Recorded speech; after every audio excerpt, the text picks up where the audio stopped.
আসসালামু আলাইকুম গাইস। তো মেশিনটা কালকে খোলাইছি, আজকে আবার পানিতে নিয়ে যাব, জমি চাষ করব।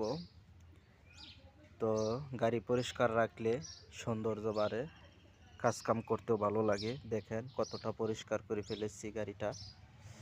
তো এটা দিয়ে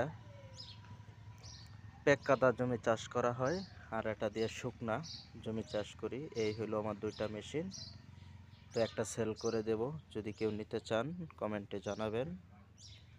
তো এখন আমি এটাকে স্টার্ট করব, তারপর জমিতে যাব।